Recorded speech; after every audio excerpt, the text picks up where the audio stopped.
Next, a little update on the Stop Killing Games thing. The Romanian vice president of the European Union. Apparently, each country has its own vice president to the president of the EC.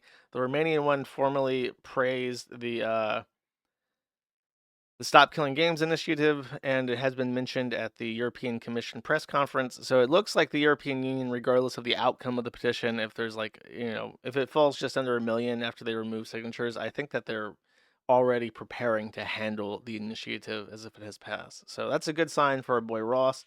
The vile enemy, Maldavius Fig Tree, has been properly slewn. And, just to touch on him, there's not much to say but on him, but it's like, he's still in the defensive. He's still, I didn't do anything wrong. He's still blaming people and saying like there's a hate mob after him and it's just not fair. And he's like crying about being swatted and shit. And I'm like, bro, this is 1.3 million Europeans. If you are so much of a faggot that 1.3 million Europeans are like, oh, well, this guy, he sucks a dick. It's like, you're really obnoxious. when the Germans are like, oh my god, this guy can't take a fucking joke. This guy has no sense of humor at all. You really fucked up. You really crossed the fucking line, buddy. You have the Dutch on their bicycles riding around thinking like, God, this guy is gay as shit. This guy is pretentious. All right. So I don't know. It's still funny to me. I hope that it passes. He hasn't said much. He's been like sulking on fucking Discord about how people are being overly like apparently now because he's like a programmer. He's become like a programmer lolcow. So you have all these YouTube channels that like need content. So they're just doing code reviews of what code he's published, and they're calling him like Yandere Dev.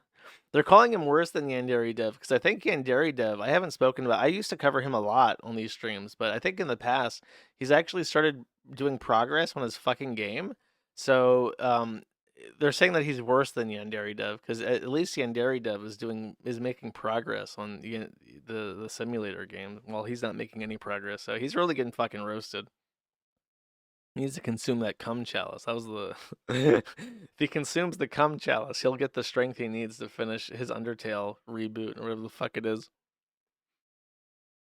Yeah, Yandere Dev apparently has been working on his game, and that's why there's not many people a-logging him as much, because apparently he's like actually making progress. So I don't know. Good for him, I guess. Yeah, Yandere Dev was a long time ago. I used to cover Yandere Dev semi-regularly, like before 2020. I think it was before COVID, which is shocking. It really doesn't feel like I stream or have streamed as long as I have. But apparently I've been doing this for like 6 years now, which is like a gut-wrenching feeling. I can't even believe it.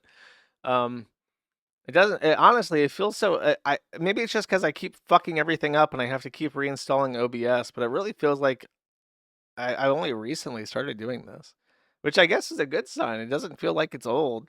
I kind of like it.